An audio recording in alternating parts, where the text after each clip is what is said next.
নমস্কার বন্ধুরা, welcome to my channel. তো দেখতে পাচ্ছ এগুলো কাতলা মাছ লবণ হলুদ দিয়ে মাখিয়ে রেখেছি, আলু কেটে রেখেছি, আদা পেঁয়াজ আর দুটো শুকনো লঙ্কা হাতে শিলে বেটে নিয়েছি, আর ধনেপাতা কুচি আর টমেটো আর তেল দিয়ে দিয়েছি কড়াইতে তেল গরম হয়ে গেছে। কাতলা মাছের রেসিপিটা করব।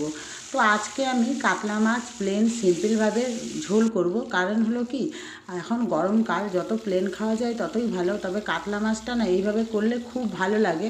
আমার তো কাতলা মাছের এইভাবে ঝোল খুব ভালো লাগে। তো আলুগুলোকে লম্বা করে কেটেছি, কারণ ঝোলের মধ্যে না সবসময় আলু লম্বা লম্বাই ভালো লাগে। তো মাছগুলো দেখছো উল্টে পাল্টে ভেজে নিচ্ছি, তবে কড়া করেই মাছগুলো ভেজে নেব। মাছগুলো যেগুলো ভাজা হয়ে গেছে সব তুলে নেব, তুলে আর যেই মাছগুলো আছে সেই মাছগুলোও ভেজে নেব।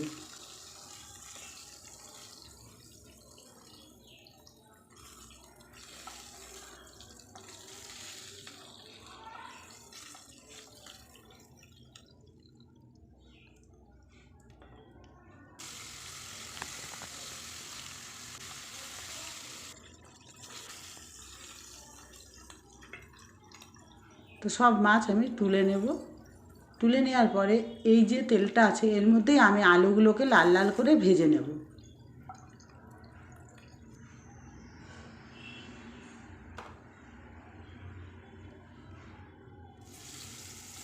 আর আলু কেটে ধুয়ে লবণ হলুদ মাখিয়ে রাখলে না আলুটা ভাজলে খুব ভালো হয়। এই জন্য আমি আলুটা কেটে এইভাবে এই সাইজের আলুগুলো কেটেছি লম্বা লম্বা।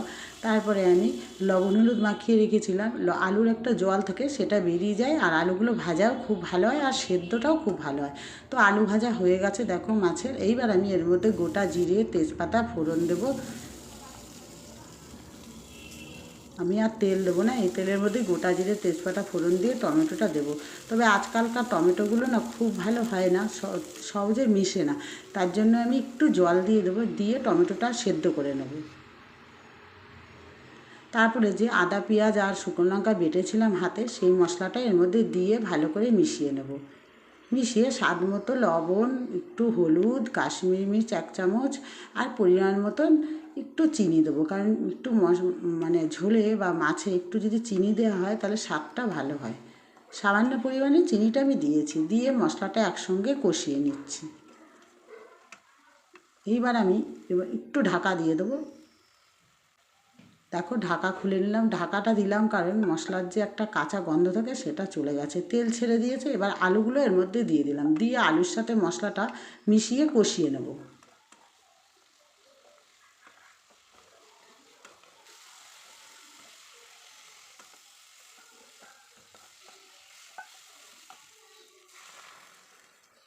তো এবার আমি জল দিয়ে দিচ্ছি। তো জলটা না আমি একটু ঝোল ঝোল করবো জন্য একটু পাতলা পাতলাই করব। আর আদা পেঁয়াজ বাটা দিয়ে কাতলা মাছ খুব ভালো লাগে। তোমরা বাড়িতে যারা যারা করো তারা তো জানোই, আর যারা করেনি তারা করে দেখো, খুব ভালো লাগে। আদা পেঁয়াজ বাটা দিয়ে মাছের ঝোল অসাধারণ লাগে। এইবার আমি ঝোল ফুটে গেছে, মাছগুলো দিয়ে দেবো।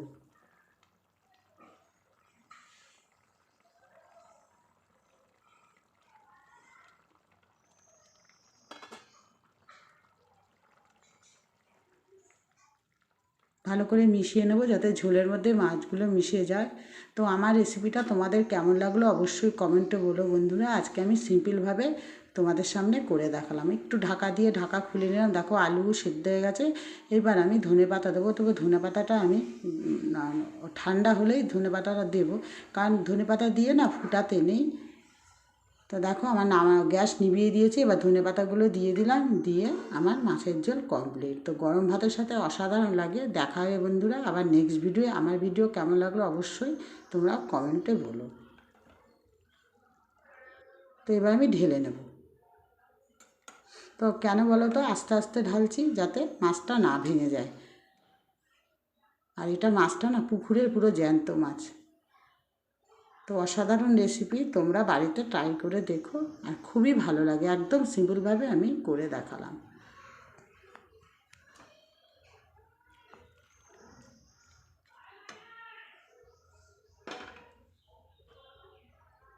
তো বন্ধুরা দেখা হবে আবার নেক্সট ভিডিও।